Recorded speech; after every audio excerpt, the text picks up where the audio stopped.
This video sponsored by BuyMode e-shopping app, BuyMode mobile app, BuyMode online app. அன்பார்ந்த நேயர்களே வணக்கம். சிவசித்தர் ஜோதிட பயிற்சி மையம் உளுந்தூர்பேட்டை பாஸ்கரா ஜோதிட கலாரத்னா ரவியின் வணக்கங்கள். இன்று மனிதர்களை ஆளும் பருவகாரகங்கள், கிரகங்கள் மனிதர்களை எப்படி ஆளுமை செய்கின்றன என்பதை இந்த வீடியோவில் பார்ப்போம்.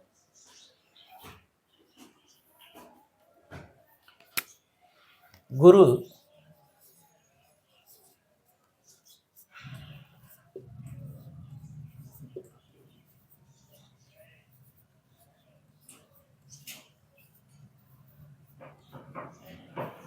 குரு உற்பத்திக்கு காரகன்.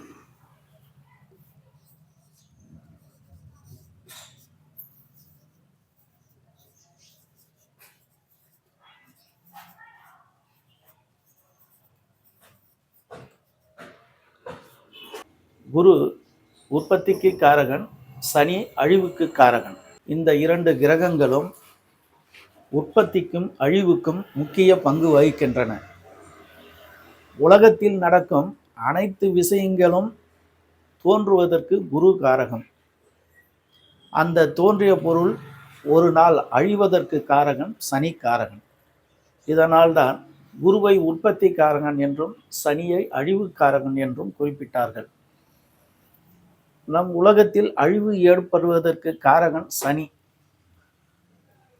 ஜாதக சக்கரத்தில் அவர் 4, 8, 12 வருகின்ற பொழுது உலகத்தில் எப்பொழுதுமே உலக அழிவுகளில் அங்கங்கே ஒரு சில இடங்களில் தோன்றக்கூடும்.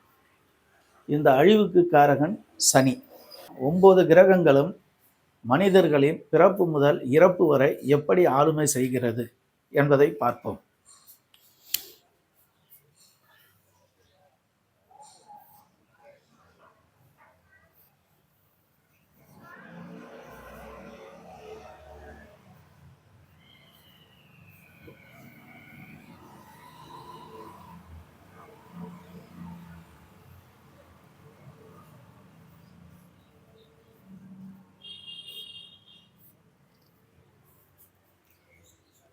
நாம் மனிதர்களில் ஆண் பெண் என்று இரண்டாக பிரிக்கின்றோம்.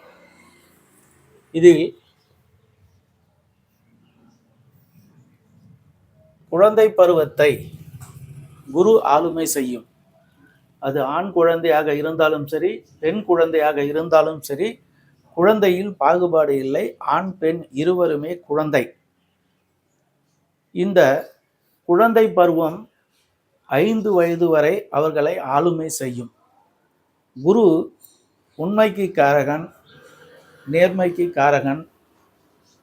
அதே போல அன்பு கொண்டவர், பாசம் கொண்டவர், அனைவரையும் அனைவரைத்து செல்பவர், கடவுளை போன்று ஆசீர்வதிக்கக்கூடியவர். இதனால் தான் குருவை குழந்தை காரகன் என்று நாம் அழைக்கின்றோம். இந்த குரு ஒரு குழந்தை தாயின் வயிற்றில் கருத்தரித்து வளர்வதற்கு காரகனாக இந்த குரு இருக்கின்றார். அதனாலேயே ஜாதகத்தில் குழந்தை காரகன் குரு நன்றாக இருந்தால் அவர்களுக்கு குழந்தை பாக்கியம் உண்டு என்று நாம் சொல்கின்றோம். இந்த குழந்தை பருவம் 5 வயது முடிந்தவுடன்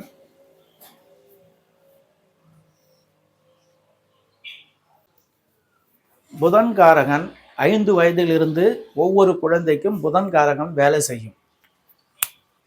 இந்த புதன் கிரகம் புத்தி கூர்மையானவர், சுறுசுறுப்பானவர், எதையும் கிரகித்து கொள்ளக்கூடியவர் என்ற காரகங்களை புதன் கிரகம் கொண்டுள்ளதால் 5 வயது முதல் குழந்தைகள் பருவம் எழுதும் காலம் வரை இந்த புதன் கிரகம் ஆளுமை செய்யும். இந்த பருவத்தில் நம் முன்னோர்கள் குழந்தைகளை பள்ளியில் சேர்க்கின்ற பொழுது 5 வயது நிரம்பியவுடன் அவர்கள் பள்ளியில் சேர்ப்பார்கள். ஒரு குழந்தைக்கு எப்பொழுது கல்வி கற்க வேண்டும் என்ற அறிவு எப்பொழுது வரும் என்றால் இந்த புதன் காரகம் 5 வயதுக்கு மேல்தான் வரும். இதை நம் முன்னோர்கள் தெளிவாக புரிந்து வைத்திருந்தார்கள். அதே போல அன்றைக்கு 5 வயது நிரம்பியவுடன் பள்ளியில் சேர்ப்பார்கள். இப்பொழுது நாம் செய்யும் தொழிலுக்கேற்ப பல விதங்களில் மாறிவிட்டது. அதனால் இன்று பள்ளியில் குழந்தைகளை 3 வயதிலே ப்ரீகேஜி, எல்கேஜி, ப்ரீகேஜிலாம் சேர்த்துடுறோம். இப்போ இந்த புதன் காரகன் 5 வயது முதல் அவர்கள் பருவம் எய்தும் காலம் வரை ஆளுமை செய்யும். ஓடி ஆடி விளையாடுவார்கள். ஆண் பெண் என்ற பாகுபாடு இல்லை. அனைவரும் ஒன்றாக சேர்ந்து படிப்பார்கள், விளையாடுவார்கள். இந்த பாகுபாடு உணராத ஒரு பருவம் இந்த பள்ளி பருவம். இதற்கு அடுத்த பருவம்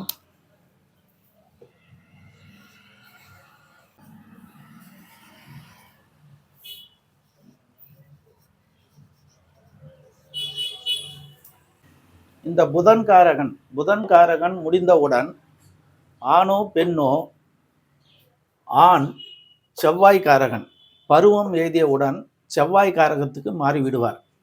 இந்த பெண் புதன்காரகனாக இருந்தவர் சுக்கிரன் காரகனாக மாறிவிடுவார் பருவம் எய்தியவுடன். இந்த பருவம் எய்தும் காலத்தில் ஒரு ஆண் மகனுக்கு வீரம் அதிகரிக்கும். ஒரு தைரியத்தை இந்த செவ்வாய் கிரகம் கொடுத்துவிடும். அதனால் அவர் விருப்பப்படி செய்வதற்கு ஆசைப்படுவார்கள். பெற்றோர்கள் என்ன சொன்னாலும் கேட்டுக்கொண்டிருந்தவர்கள் இந்த இடத்தில் பெற்றோர்கள் சரியாக ஏதாவது சொல்லவில்லை என்றால் அதை மறுத்து சொல்வார்கள்.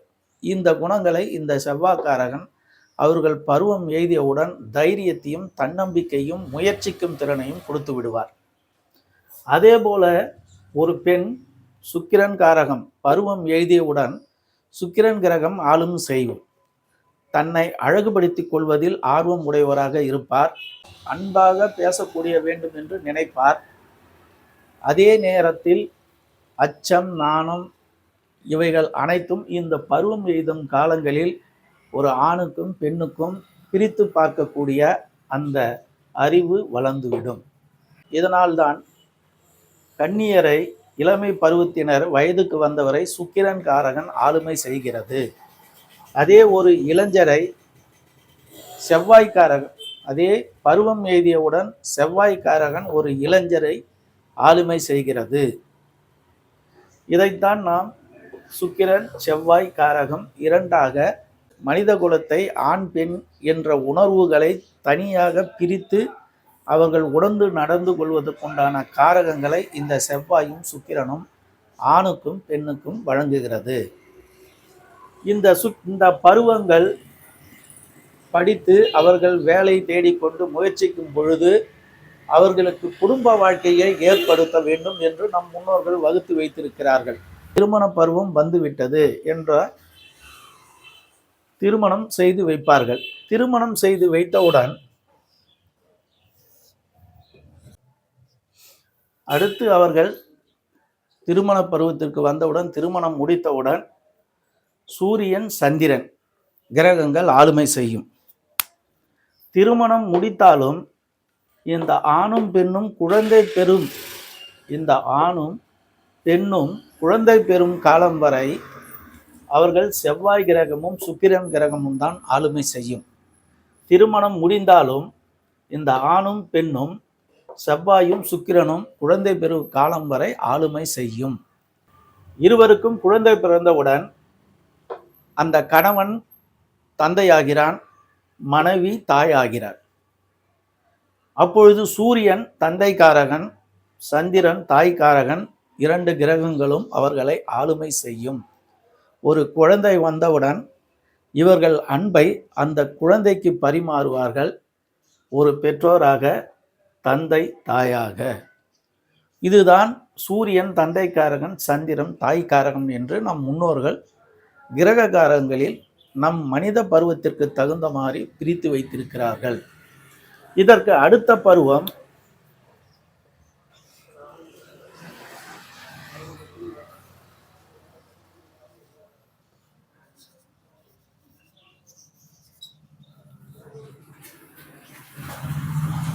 இவர்களுக்கு குழந்தை பிறந்து அந்த குழந்தை வளர்ந்து திருமணம் ஆகி அவர்கள் ஒரு குழந்தை பெற்று எடுத்தவுடன் இந்த சூரியன் காரகன் ராகு காரகனாக, பாட்டன் காரகனாகவும், இந்த சந்திரன் தாய் காரகன், கேது பாட்டி காரகனாகவும் மாறிவிடும்.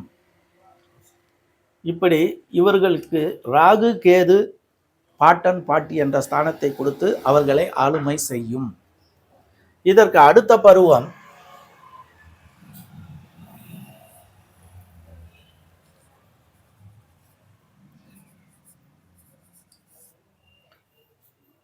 இந்த ராகு கேது பாட்டன் பாட்டி இருவரும் தன்னால் ஒரு வேலையை செய்ய முடியாமல் வயோதிக பருவம் அடைவார்கள். அடுத்தவரை எதிர்பார்ப்பவர்கள், துணையை நாடுவார்கள். இந்த அச்சம், நாணம் என்ற உணர்வுகள் அனைத்தும் இங்கே குறைந்துவிடும். இங்கே அச்சம், வெட்கம், நாணம் இது அனைத்தும் குறைந்துவிடும். அவர்கள் இந்த அழிவுக்காரகன் சனி அல்லவா, இதனால் சனிக்கு வயோதிக காரகன். இந்த வயோதிக பருவம் வந்தவுடன் நம்மளுடைய வாழ்க்கை முடிய போகிறது என்பதை உணர்த்துவதற்காக அழிவுக்கு காரகன் சனி, உற்பத்திக்கு காரகன் குரு. இங்க உற்பத்தியான ஒரு குழந்தைக்கு இங்க ஆயுள் முடிய போகிறது என்பதை இந்த சனி காரகன் உணர்த்துகிறது. இந்த பாட்டன் பாட்டி இருவருமே தான் என்ன செய்கிறோம் என்று அவர்களுக்கு தெரியாத ஒரு வயோதிக பருவம். அதனால் இங்கு ஆணாக இருந்தாலும் பெண்ணாக இருந்தாலும் இங்கே எப்படி குரு காரகன் குழந்தையில் ஆளுமை செய்கின்றதோ அதே போல வயோதிக பருவத்தில் இந்த சனி காரகம் ஆண் பெண் இருவருக்கும் வேலை செய்யும். இதைத்தான் நம் முன்னோர்கள் 9 கிரகங்களும் பிறப்பு முதல் இறப்பு வரை நம் மனிதர்களை எப்படி ஆளுமை செய்கின்றது என்பதை நமக்கு சொல்லியிருக்கின்றார்கள். குரு குழந்தை காரகன், புதன் வித்தைக்கு காரகன், செவ்வாய் சுக்கிரன் கலத்திர காரகன், சூரியன் சந்திரன் தாய் தந்தை காரகன், ராகு கேது பாட்டன் பாட்டி காரகன், சனி வயோதிக காரகன், குரு குழந்தை காரகன், சனி வயோதிக காரகன், குரு உற்பத்திக்கு காரகன், சனி அழிவுக்கு காரகன் என்பதை நம் ஜோதிட ரீதியாக நம் முன்னோர்கள் மனிதர்களின் பருவகாரங்களை இப்படி வகைப்படுத்தி நம் முன்னோர்கள் கொடுத்திருக்கிறார்கள். இந்த வகுப்பில் மனிதர்களின் பருவங்களை கிரகங்கள் எப்படி ஆளுமை செய்கின்றது என்பதை பார்த்தோம். இந்த வீடியோ பார்த்து கொண்டிருக்கும் அன்பர்கள் லைக் பண்ணுங்கள், கமெண்ட் பண்ணுங்கள், ஷேர் பண்ணுங்கள். கண்டிப்பாக சப்ஸ்கிரைப் செய்து கொள்ளுங்கள். ஜோதிடத்தின் நிறைய தகவல்களை நீங்கள் தெரிந்து கொள்ளலாம். உங்கள் ஆதரவை நல்குமாறு கேட்டுக்கொள்கிறேன். சிவசித்தர் ஜோதிட பயிற்சி மையம், உளுந்தூர்பேட்டை, பாஸ்கரா ஜோதிட கலாரத்னா, ரவி. நன்றி.